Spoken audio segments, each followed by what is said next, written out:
Hola a todos, bienvenidos a Nodo Científico, del programa del canal I+I+C de la Escuela Colombiana de Ingeniería.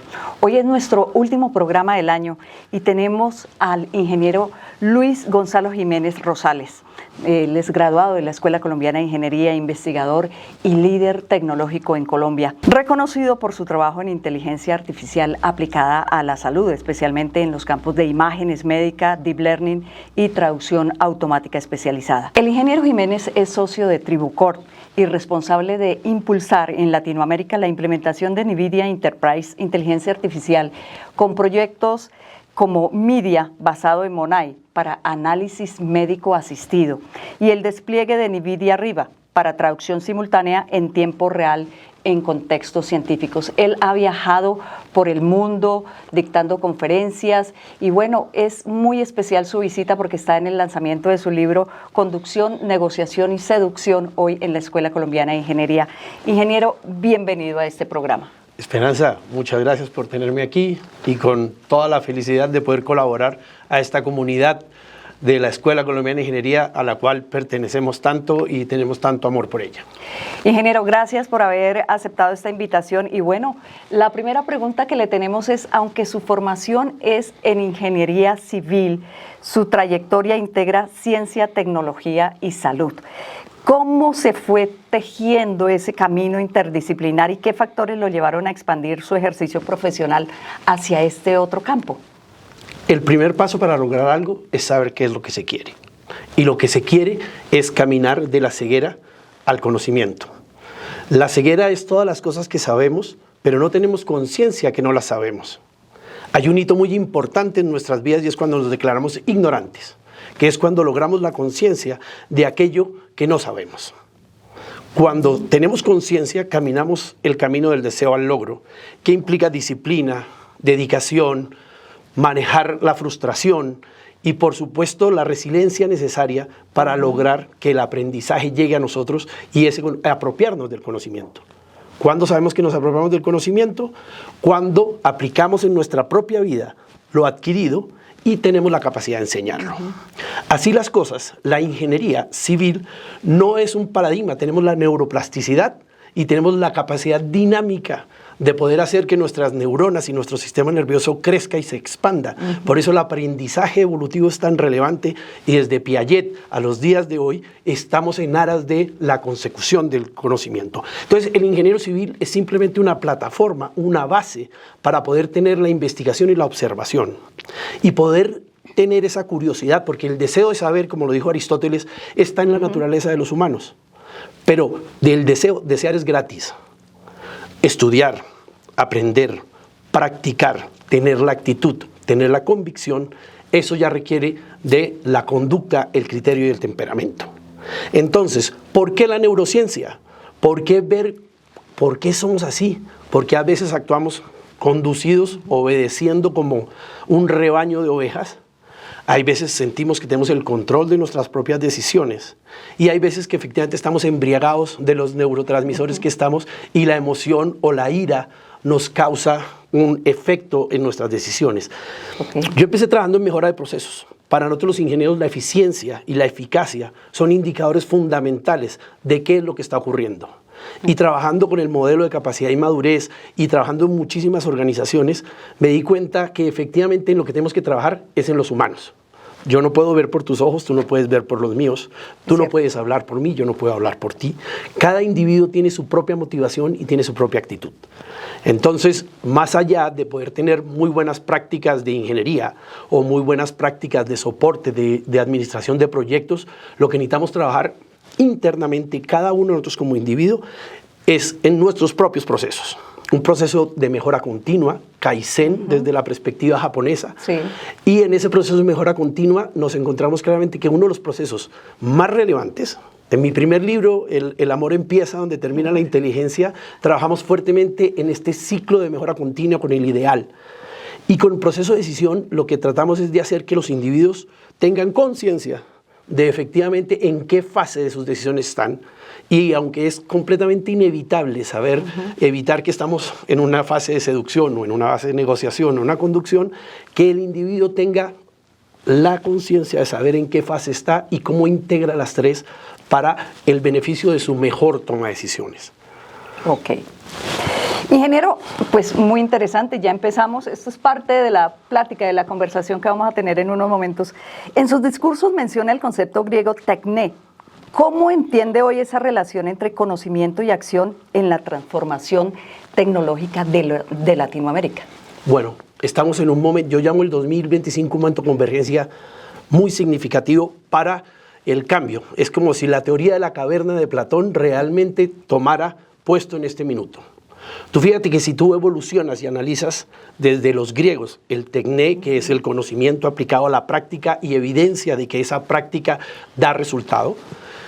Si tú analizas a nuestros buenos amigos Sócrates, Platón, Aristóteles, son 400 años antes de Cristo, y después de 2500, cuando tú haces una recolección de los grandes pensadores, pues sumas a Tomás de Aquino, a San Agustín, Nietzsche, Freud, Darwin, por supuesto, y en ese ejercicio lo más relevante es que el señor Ramón Cajal, hace 100 años, detectó que había la neurona a través del estudio con microscopios del tinte, y detectó que había una neurona. Entonces, tú ves que 4000 años de filosofía e intelecto, que hasta el día de hoy solo sé que nada sé, es lo más relevante, en este momento se ve abierto a nosotros porque descubrimos que está el sistema nervioso y descubrimos la neurociencia. Y en el progreso de la neurociencia empezamos a ver que existen las sinapsis y que a través de nosotros todo es energía y que todo recorre nuestro cuerpo en el sistema nervioso central, el sistema nervioso periférico, y existen los neurotransmisores. Los neurotransmisores nos cambian la vida. Entonces, cuando sabemos de nuestra serotonina, nuestra dopamina, todas las hormonas que hacen que fluya, la importancia del nervio vago, donde el intestino es el primer cerebro y es el que le manda la información al hipotálamo para poder actuar, eso es extremadamente reciente. Entonces tú fíjate que la filosofía fue absolutamente especulativa durante 4000 años. Y ahora tenemos inteligencia artificial que tiene la capacidad de manejar el ADN, de manejar toda la información que tenemos nosotros con los neurotransmisores y nuestro sistema nervioso, y podemos ahora tener una medicina con capacidades de procesamiento muchísimo más altas que las propias nuestras humanas. Entonces, en este minuto, este hito tiene todo el tema del conocimiento de la neurociencia, que no es tanto, porque el solo sé que nada sé, lo único que evidencia es que nos falta muchísimo para aprender. Nuestro conocimiento viene de la causa raíz de la enfermedad. Y entonces, cuando detectamos la enfermedad, tratamos de buscar en un método científico por qué. Y no nos enfocamos en entender cómo funciona todo el sistema. Si nos enfocáramos a conocer muy bien cómo funciona el sistema, si fuera un auto, no estaríamos, solamente me preocupo cómo funciona el auto cuando se daña. Y ahí trato de investigar cómo lo reparo. Sí. Pero no entiendo cómo funciona el auto. Y eso es lo que nos pasa a nosotros. Ahora con inteligencia artificial y con ADN, con haber manejado toda la estructura de la cadena del genoma, estamos a puertas de poder tener un impacto en la ciencia a nivel global que es impresionante. Y como Darwin, el que no esté preparado para adaptarse a este mundo de la inteligencia artificial, su supervivencia va a estar comprometida. Ingeniero, usted es un lector ávido, naturalmente. Esta visita a Colombia obedeció también a que venían a un Congreso Nacional de Radiología. Pero permítame preguntarle cuál fue ese problema real del sistema de salud latinoamericano que impulsó la creación del proyecto Omidia y qué brecha tecnológica buscaron cerrar ustedes los investigadores. Todavía no lo hemos logrado, ¿eh? Estos son incipientes inicios de mucha voluntad, pero requiere un trabajo colectivo como sociedad, como región, de pronto que se nos caigan las banderas y entendamos que lo importante es tener una mejor calidad de vida, ser felices y ser alegres. Entonces, evidentemente desde nuestro trabajo con NVIDIA llegamos a MONAI.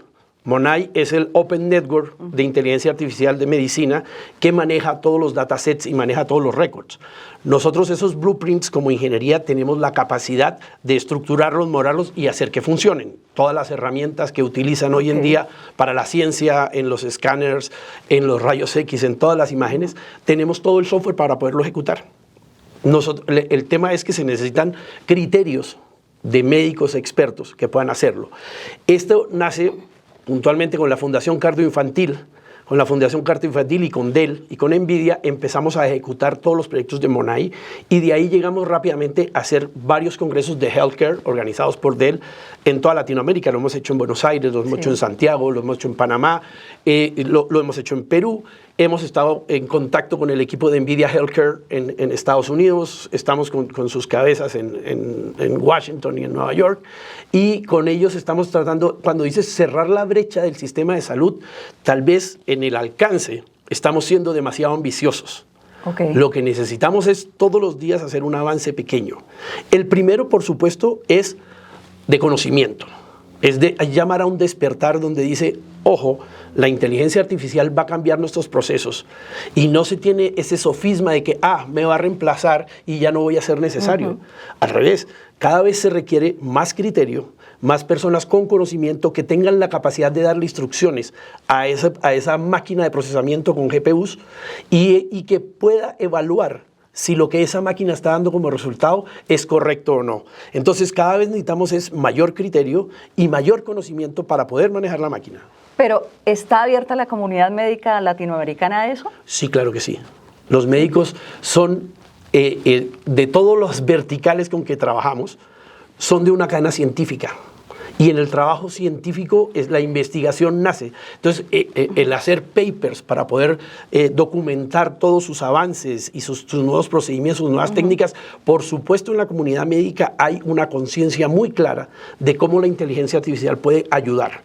Y el complemento, el matrimonio entre el conocimiento de la medicina y la parte clínica con la colaboración de la ingeniería, que es capaz de poner todos los componentes a disposición de los médicos, hace una amalgama perfecto para poder producir y hacer cosas mejores en nuestra región. Entonces, lo que está ocurriendo en Londres o lo que está ocurriendo en Pekín, esté ocurriendo también en Bogotá, y esté ocurriendo en Lima, y esté ocurriendo en Panamá, y nosotros estemos en el edge de la tecnología, y eso es lo que, cuando pensamos cerrar la brecha, por supuesto es invitar a que efectivamente todas las industrias vean cómo les impacta.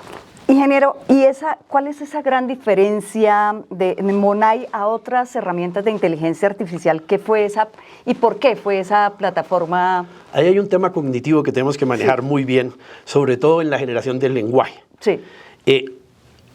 Plataforma de inteligencia artificial, llamémosla NVIDIA AI Enterprise.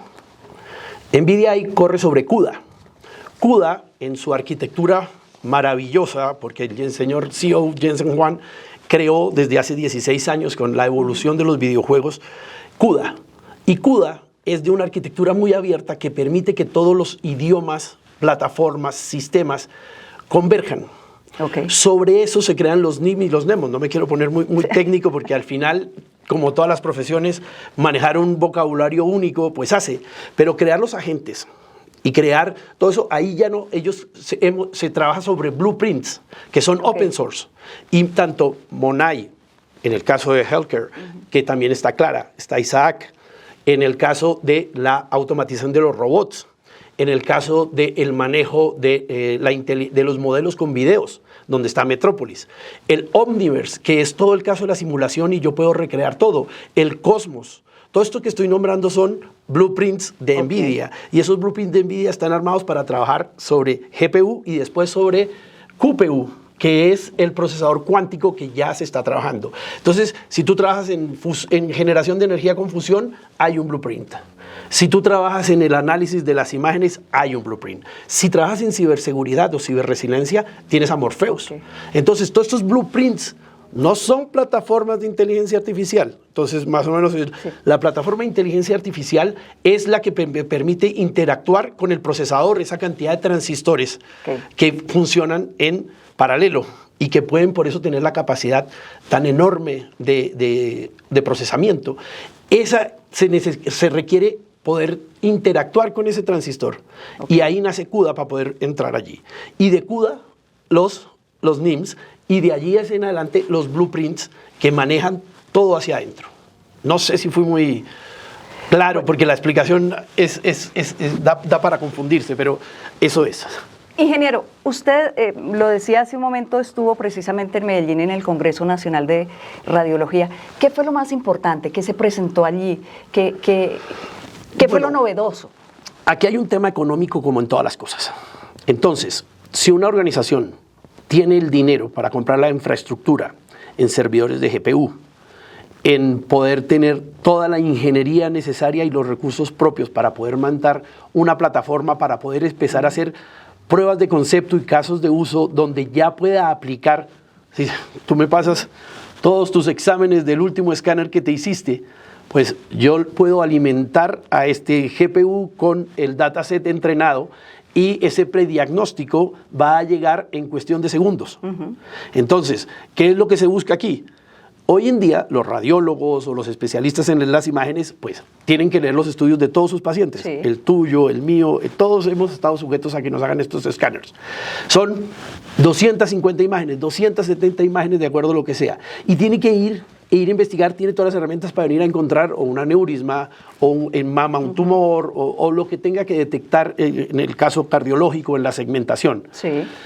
En este minuto, el radiólogo va a poder ser muchísimo más eficiente porque leyendo el prediagnóstico, lo que le toca es ir y corroborar o comprobar o corregir lo que la inteligencia artificial está diciendo. Y de esa misma forma hace un aprendizaje reforzado y hace que los diagnósticos firmados por los médicos y validados por los médicos puedan estar. Entonces, en este momento lo que estamos es aumentando la capacidad de atender muchísimos más pacientes. Estamos haciendo muchísimo más barato el poder trabajar con las imágenes. Y eso tiene dos cosas. O la institución grande, que tiene la capacidad de tenerlo propietario dentro de su infraestructura, o como en Metía, que puede llegar a utilizar un servicio por demanda. Entonces, nuestra organización tiene toda la infraestructura, yo hablo de nuestra organización con NVIDIA, con Dell, toda la infraestructura para brindarle eso a otras instituciones como servicio sin que tengan que venir a instalar todo el otro montaje que lo haría una organización de salud de tamaño considerable y que tenga los recursos, porque al final todo es cuánto cuesta montar esto y cuánto va a rentar. ¿Y cuándo voy a tener el retorno de esto? Porque hay que pensar que la inteligencia artificial no solamente es un ejercicio científico de investigación, sino que para que sea validada por el mercado debe poder ser sustentable económicamente. Y la tecnología en general cuesta. Pero cuesta más no tenerla. Eso es cierto. Ingeniera, usted habla de que en nuestros países hay mucho talento, pero no hay infraestructura, de lo que estamos precisamente hablando. ¿Cuántos de estos grandes centros médicos quieren apostarle a la tecnología? ¿Cuál considera que es la principal barrera para que América Latina deje de ser importadora pasiva y se convierta en creadora de tecnología? Por supuesto, actitud de cada uno de los stakeholders que hacen parte de este proceso. Entonces, sí que en Latinoamérica hay avances, en Argentina en Swiss Medical, en Sao Paulo en el Albert Einstein, aquí en Colombia, por supuesto, al congreso que fuimos fueron los señores de Lilly, fueron los señores de la Santa Fe, fueron los señores de Bupa, las grandes instituciones que administran la salud práctica, en el caso Bupa, que es Sanitas, pues es a nivel mundial. Entonces, está la preocupación. El rango es el compromiso que cada uno de los individuos tiene de dejar pensar que es que esto está pasando en otra parte y ocurre en otro lado, y que como ocurre en Estados Unidos, ocurre en Europa, ocurre en Japón, no debiera ocurrir en Guatavita. Ese es el problema, es un tema de paradigma, donde la barrera mental somos nosotros mismos, porque aquí tenemos la capacidad de poder ir y ejecutar todos los blueprints, tener todo el conocimiento, y necesitamos sí trabajar en sociedad. De nada sirve un equipo de 30 tipos tratando de hacer algo si la comunidad no absorbe y no utiliza y no trabajamos en conjunto. Entonces, la brecha se vence y es con conciencia colectiva. Y precisamente la siguiente pregunta es, ¿qué necesita esta Latinoamérica para pasar de pruebas de concepto brillantes a ecosistemas tecnológicos estables, pero sobre todo con un impacto real? Fíjate que eso puede ser muy profundo. Y para dar, primero, dejar de preocuparnos del malestar político permanente. No podemos estar dependiendo de gobiernos, ya sean de una ala o la otra, y que todo nuestro intelecto, nuestra noticia sea lo que dice el gobernante A o el gobernante B, porque eso es una alienación al individuo. Entonces, cada individuo independiente yo creo que el protagonismo para el tema político en nuestra región es demasiado alto, y esos líderes no tienen la calidad suficiente para poder conducir a esta región. Ahora, no estamos esperando un líder ni a un mesías. lo tenemos que tener por dentro. Cada uno de nosotros que tuvo el privilegio de haber estudiado, de haberse preparado, tiene el compromiso social de dar lo mejor de su conocimiento a los demás. Entonces, el protagonismo debe estar en el conocimiento y la aplicación del mismo. Y eso no debe depender de la economía.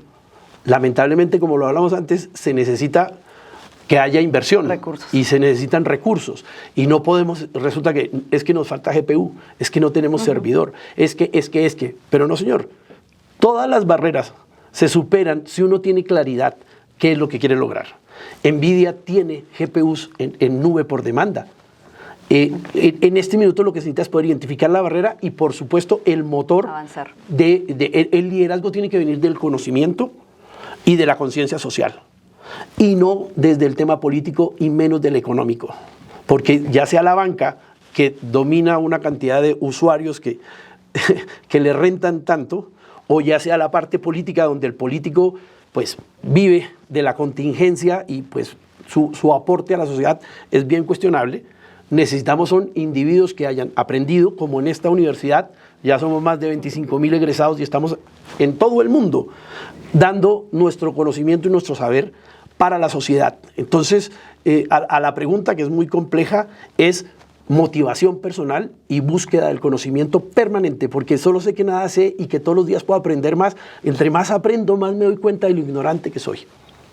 Ingeniero, para ir cerrando este maravilloso programa, porque podríamos quedarnos acá muchísimas horas hablando con el ingeniero del tema, no puedo dejarlo ir sin hacerle unas preguntas para unas respuestas cortas. Si tuviera que predecir cuál sería el avance de la inteligencia artificial más determinante para Latinoamérica en los próximos 5 o 10 años. Su adopción. ¿Qué consejo les daría a todos estos ingenieros nuestros que llegaron a nuestro campus a estudiar ingeniería y que creen que no puede existir un desarrollo interdisciplinar en sus profesiones, y usted es el mejor ejemplo de ello? Que tengan conciencia en el aprendizaje evolutivo. Aquí en la universidad simplemente le están dando unas bases de la relevancia del estudio y de la hambre por saber. Entonces, que tengan siempre muy viva su curiosidad, que lean todos los días. Para poderse mantener al día hoy se necesita ser muy ávido de lectura, muy ávido de conocimiento, y por supuesto encuentren la forma de que ese conocimiento, ya sea en la parte hidráulica, ya sea en la parte estructural, ya sea en la parte que le toque como sea su función en esta sociedad, que aplique el mayor conocimiento y su mayor capacidad, y que se salga del esquema de acción de que es que como siempre lo hemos hecho así, ahora lo seguimos siendo así. Tiene que ser muy disruptivo. Ese joven tiene que ser altamente disruptivo y buscar formas de ser mucho más eficiente, porque efectivamente, pues, dice, los filósofos tuvieron 4.000 años para pensar y no tuvieron las herramientas. Nuestros profesores no tuvieron las herramientas. Yo aprendí a usar la regla de cálculo. Los primeros lenguajes de programación que yo utilicé fue COBOL, Assembler y Fortran. Entonces, evidentemente, para poder estar al día, se requiere el aprendizaje evolutivo permanente. Y ese es el llamado a que nosotros tenemos que lograr esa semilla siempre en nuestra vida. Ingeniero, lo tenemos en Colombia además porque viene Conducción, Negociación y Seducción, su último libro. ¿Qué encuentra el lector en estas 191 páginas? Es un manual de usuario, es una forma de que el individuo pueda llegar a tener conciencia y pueda generarse la confianza propia y la confianza a los demás para poder construir en su mérito un ejercicio con los mejores hábitos y que tenga los mejores acuerdos consigo mismo. Entonces, muy rápidamente, el proceso de decisión es el proceso más importante. Este instante que pasó es diferente a este otro que viene, y el individuo es él y su circunstancia. Entonces, yo tengo que saber que cuando me educaron, me enseñaron a obedecer. Me domesticaron en mi casa, en toda la casa, la mamá decide qué es lo que se come, decide cómo se viste. En el colegio, si le dan buena conducta, es porque hace caso y está callado. Los colegios no fueron creados para enseñar, fueron creados para enseñar a obedecer. Las monarquías necesitaban que todos los plebeyos obedecieran, y era la forma de dar la instrucción y domesticar a todos los individuos. Aún hoy en día, a nuestros niños no les enseñamos pensamiento crítico. Y esos niños, lamentablemente, cuando por biología logran cierto nivel de madurez y de adolescencia y dicen, no mamá, ahora me quiero yo decidir cómo me visto, yo quiero tomar mis propias decisiones y quiero tomar control de mi vida, o sea, quiero pasar de la conducción a la negociación, yo quiero lograr acuerdos. Si no los preparamos bien, en vez de imitar a lo que aprende en su casa o a lo que aprende en su familia, va a empezar a imitar a su tribu. Porque para poder pertenecer a los grupos, el tipo tiene que participar en eso. Y no les enseñamos a negociar. Okay. No les enseñamos a tener un fin. Y después en la seducción, tenemos que estar conscientes que cuando estoy tranquilo y en paz, así como con esta conversación agradable que estamos teniendo, pues mi intelecto funciona bastante mejor.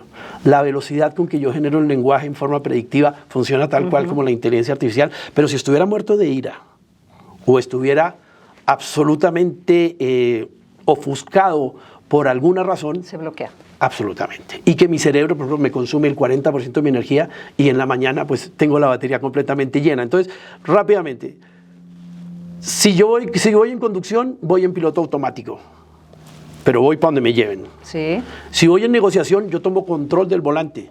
Pero para poder manejar con control del volante necesito la preparación y la educación y la formación. Okay. Yo no puedo decir que voy a manejar el primer día si no tengo la instrucción. Y tengo que ser consciente que tenemos los neurotransmisores que nos embriagan. Y necesitamos que el nervio vago regule la dopamina. Y efectivamente, ¿en qué consisten los estímulos? Porque cuando me acaricio, cuando efectivamente inhalo, cuando camino, cuando respiro, estoy manejándole información al cerebro. Y el cerebro no sabe la diferencia entre verdad y mentira. Nosotros podemos controlar este maravilloso auto que tenemos y que desconocemos profundamente. Bueno, esta ha sido una magnífica charla de cierre de nuestro Nodo Científico 2025. Ingeniero, muchísimas gracias por haber estado con nosotros. Gracias a ti. Este es la propuesta que tiene el ingeniero para presentarnos en unos momentos también aquí en la Escuela Colombiana de Ingeniería. A ustedes muchísimas gracias por habernos acompañado este año y vendremos en el 2026 súper recargados con nuevos investigadores de nuestra Escuela Colombiana de Ingeniería. Muchísimas gracias.